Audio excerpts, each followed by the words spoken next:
फिलहाल तो मैं तुमसे कुछ नहीं छुपा। हाँ ये भी ठीक है, कुछ बातें कितनी भी छुपा लो।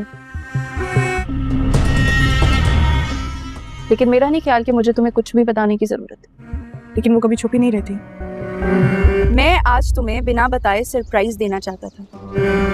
प्यारी ताबीन, आज का दिन बहुत ही खास दिन है। आज ही के दिन चंद साल पहले हमारी मुलाकात हुई थी, तुम्हारे लिए ना सही लेकिन मेरे लिए। और वो मुलाकात कब मोहब्बत में तब्दील हो गई, तुम मुझसे नाराज थी, पता ही नहीं चला। लेकिन फिर भी कल मुझसे यूनिवर्सिटी मिलने आई मेरे कहने पर। वो रो भाई बोला अंकल। मुझे बहुत खुशी हुई। कहीं तुम कुछ छुपा तो नहीं रही हो? ड्रामा सीरियल कठपुतली की नेक्स्ट एपिसोड में आप लोग देखेंगे कि शीरी, जिसने हारून के साथ मिलकर अरीबा की सच्चाई अदनान के सामने लाने की कोशिश की, आखिरकार शीरी अपनी इस कोशिश में हो चुकी है पूरी तरह से कामयाब। ड्रामे की नेक्स्ट एपिसोड में आप लोग देखेंगे कि किस तरह से अरीबा ताबीन और आयान का घर बर्बाद करने की कोशिश में लगी हुई है, लेकिन वो इस बात से अनजान है कि वो अपना घर भी खुद ही तबाह बर्बाद कर रही है। हारून, जिसने अरीबा के कहने पर जिमी नामी लड़के को ताबीन के पीछे लगा रखा था, वही लड़का ताबीन के घर तक पहुंच गया, यहाँ तक कि फूलों के बुके के साथ एक कार्ड जो है वो बच्चे के हाथ में दे दिया। जब वो बच्चा फूलों का बुके देने जाता है तो अरीबा वो बुके पकड़ लेती है और कार्ड पढ़ने की कोशिश करती है। कार्ड पर लिखा होता है कि मेरी प्यारी ताबीन, मैं तुमसे बेइंतहा मोहब्बत करता हूँ और मैं तुम्हारा शुक्रगुजार हूँ जो तुमने मेरी मोहब्बत का मान रखा और कल तुम मुझसे यूनिवर्सिटी मिलने के लिए आई थी।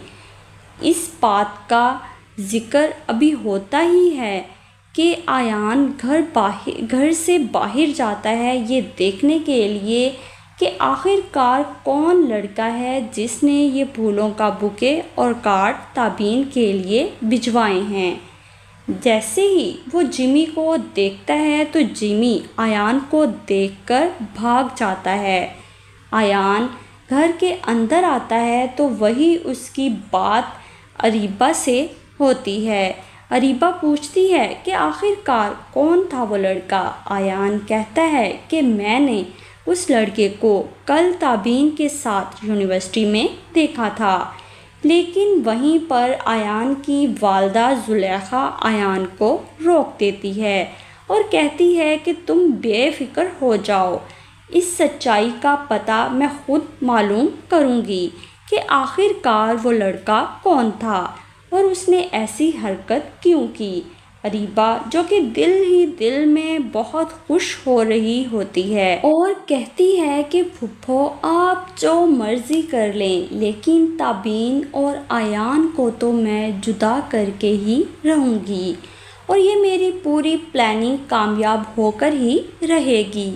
वहीं पर दूसरी तरफ ताबीन, जो कि अरीबा के पास जाती है और पूछती है कि कहीं तुम मुझसे कुछ छुपाने की कोशिश तो नहीं कर रही।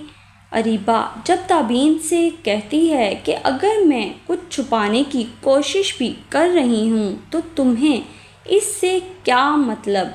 वहीं पर अरीबा ताबीन से कहती है कि अगर तुम मेरे मामलात में दखल अंदाजी ना ही करो तो तुम्हारे लिए बेहतर होगा। और फिर दूसरी तरफ अरीबा, जो कि हारून से मुलाकात के लिए जाती है, ये सोचकर कि हारून उससे बेइंतहा मोहब्बत करता है और उसकी खातिर कुछ भी करने को तैयार है और वो हारून को पाने के लिए अदनान से अपनी शादी तक توڑنے کے لیے تیار ہے، اور پھر وہیں پر شیریں بھی آ جاتی ہے اور ہارون کو بھی وہیں پر بلا لیتی ہے۔ پھر ہارون جو ہے وہ اریبہ سے کہتا ہے کہ میں تم سے بہت محبت کرتا ہوں، اور تم اس بوڑھے انسان کے ساتھ کس طرح سے اپنی زندگی گزار رہی ہو، تم اس کو چھوڑ کیوں نہیں دیتی؟ تو اریبہ جو ہے وہ ہارون سے کہتی ہے ہاں بس تھوڑی دیر تم انتظار کر لو، میں اسے بہت جلد چھوڑ دوں گی اور پھر تمہارے ساتھ شادی کر لوں گی۔ شیریں جو کہ اریبہ اور ہارون کی جو ہے وہ ویڈیو ریکارڈ کر رہی ہوتی ہے، اور پھر وہ عدنان کو سینڈ کر دیتی ہے۔ اب آگے عدنان جب اس حقیقت کو جان پائے گا کہ اریبہ جو ہے وہ اس قسم کی لڑکی ہے کہ وہ کسی غیر مرد کے لیے اپنے شوہر تک کو چھوڑنے کے لیے تیار ہے اور وہ کسی اور سے شادی کرنے جا رہی ہے، تو یہ سب کچھ جاننے کے بعد اب عدنان جو ہے وہ بے حد پچھتائے گا، کیونکہ اس نے اریبہ کی خاطر اپنی بیوی کو چھوڑ دیا اور پھر اس نے اپنی بیٹی کو بھی اریبہ کی خاطر چھوڑ دیا۔